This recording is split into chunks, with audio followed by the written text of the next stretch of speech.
So yeah, I mean, a lot of people are probably wondering why we see all these companies moving towards just these LFP batteries. Because if you're not an EV enthusiast or geeks like we are, that is the main cost of the EV. It's not the building of the EV, it's the battery.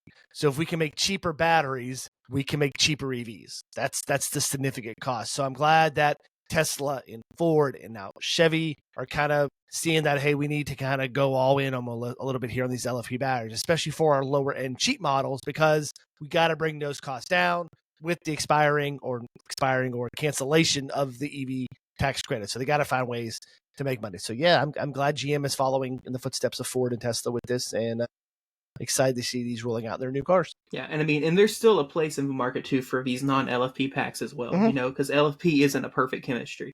Like, yes, it is in a lot of ways maybe safer than some of the other packs just because of the way it handles like temperature changes and stuff like that, but it's also less energy dense.